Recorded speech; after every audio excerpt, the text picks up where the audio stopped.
안녕하세요. 저는 서울 정수초등학교 교사이자 듣는 독서로 완성하는 공부 내공의 저자 김수현입니다.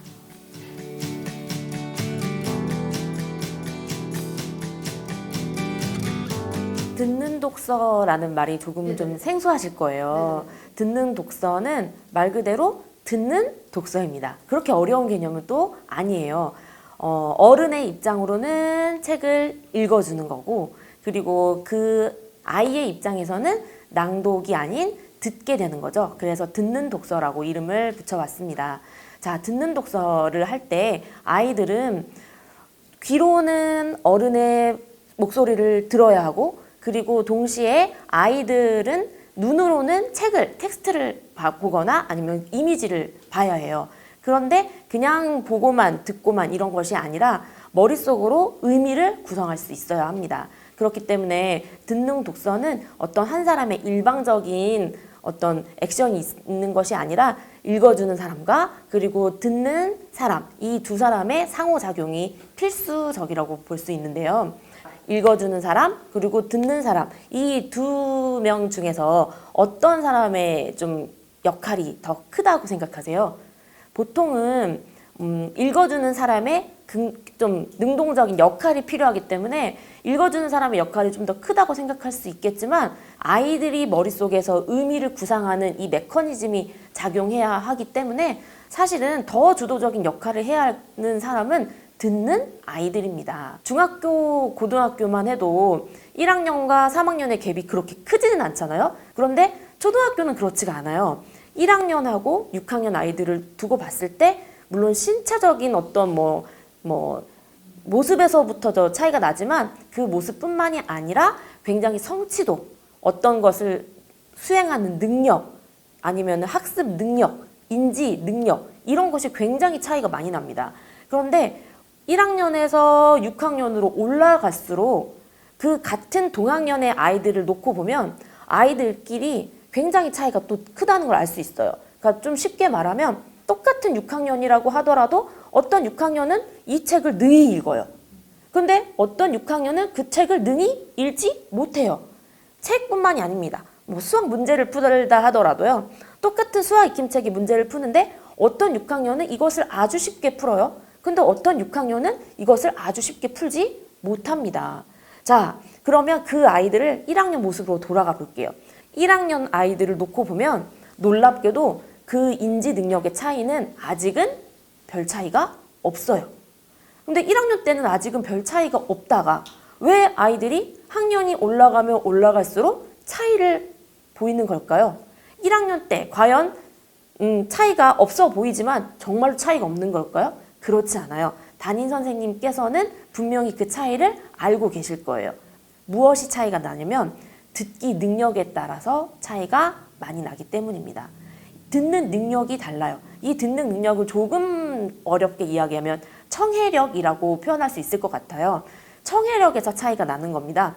그러니까 어떤 아이들은 교사가 이런 말을 했을 때 잘 이해하고 능히 받아들이지만, 어떤 아이들 같은 경우에는 그 똑같은 말을 듣고도 전혀 이해하지 못하는 경우가 생기는 거예요.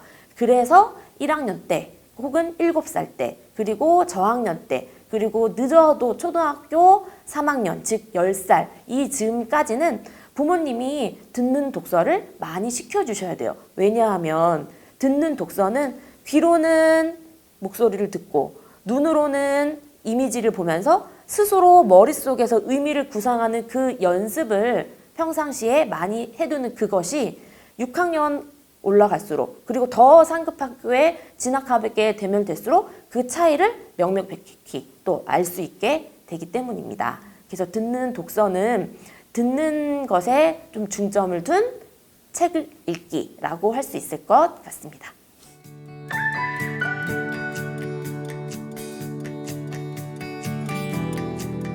일반 독서 같은 경우 스스로 문제를 읽고 문장을 읽고 글자를 읽어내야 되고 낱말을 머릿속으로 구상하는 역할이 필요한데, 안타깝게도 아직은 아이들이 한글이 미숙한 아이들이 굉장히 많아요. 그리고 겉으로는 한글을 낱글자 능히 다 읽는 것처럼 보이지만, 예를 들어서 이 글자 뭐야? 라고 물어봤을 때 이 글자는 가예요. 이 글자는 박이에요. 뭐 이런 식으로 말할 수 있어요. 그런데 그거를 읽는다고 해서 의미를 구상하는 거는 절대 아니니까요. 아이들의 생활 지수, 생활 지능 이런 건 어디에서 차이가 나게 될까요? 초등학교 1학년은 무조건 청해력이에요. 어떤 아이들은 선생님의 말을 귀담아 들어요. 그리고 그 머릿속에서 그 말을 의미 구상을 합니다. 그리고 그대로 행할 줄 알아요. 실천까지 할 수 있어요. 그런데 청해력이 발달하지 않은 아이들은 들어도 한 귀로 듣고 한 귀로 나가버리는 그런 좀 모습이 보여요. 그러면 어떻게 해야 되느냐? 책을 당연히 많이 우리가 읽어주고 낭독해 주어야 한다는 거죠. 그래서 7살, 8살, 그리고 저는 9살, 10살까지도 아이가 원한다면 책을 읽어주어야 한다고 생각해요. 그냥 아이가 책을 혼자 당연히 글자를 알아서 읽을 수 있다 하더라도 본인 스스로 읽는 것과 그리고 남의 목소리를 통해서 의미를 구상하는 것과는 또 다른 메커니즘이 작용을 하거든요. 그래서 이 청해력 발달을 위해서 듣는 독서가 필요하게 되는 거죠. 책을 읽어라 라고 좀 부모나 선생님이 이야기를 하죠. 왜냐하면 독서가 중요하다는 거 우리 모두는 다 알고 있어요. 책을 읽고 독서력을 키우고 그리고 독서 지능을 언어 지능을 발달시키고 이런 것이 공부 실력, 성적, 공부 내공을 탄탄히 한다는 거 우리 모두가 다 알고 있어요. 그러니까 어른들은 아이들에게 책 읽어라. 그러면 아이들이 다른 거 하면 안 돼요? 라고 거의 10이면 9은 그런 이야기를 해요. 교실에서도. 그런데 그 말 대신에 선생님이 책 읽어줄게. 이리 모여봐.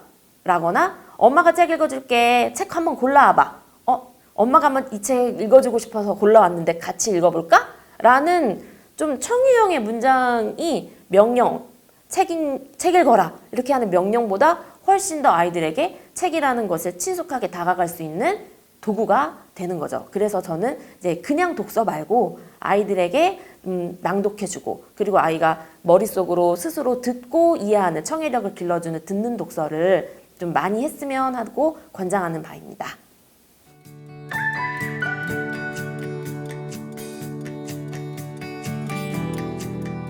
청해력 향상 학원 이런 거 들어보셨나요?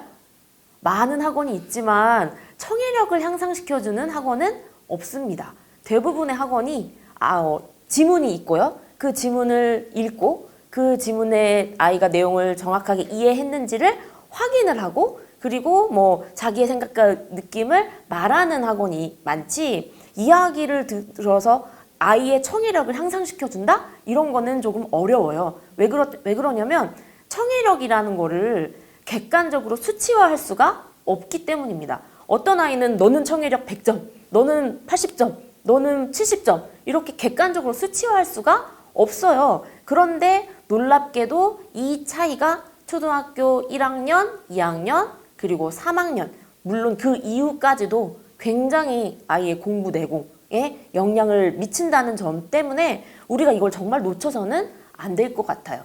초등학교 1학년 아이들하고 수학 시간입니다.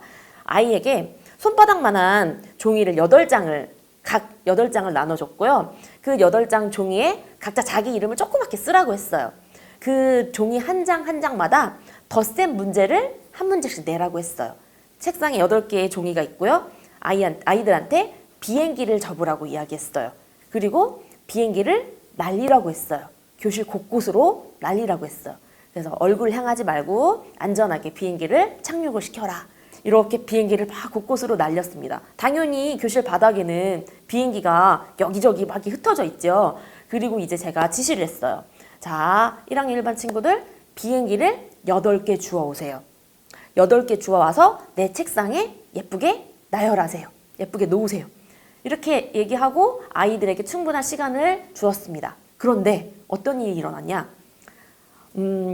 8개의 내 비행기가 섞여 있을 수도 있고요. 대부분의 아이들은 8개의 그 비행기가 다 섞여 있어요. 그 누구 친구, 누구 친구, 누구 친구 이렇게.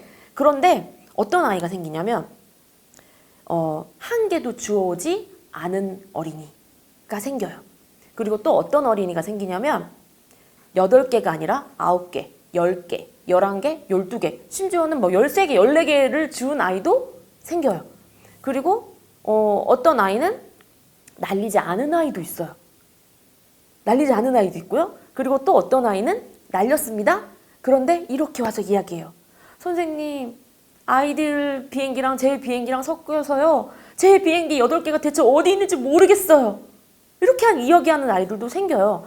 그런데 제 설명이 결코 어렵지 않고 몇 번이나 아이들을 이렇게 이야기하면서 나눴기 때문에 충분히 이해 가능한 부분이거든요. 그런데 이런 아이들이 생깁니다. 그런데 그 아이들한테 다시 한번 이야기를 해줘도 놀랍게도 못 이해를 해요. 선생님의 말이 어떤 말인지를 잘 이해하지 못하겠다는 표정인 거예요.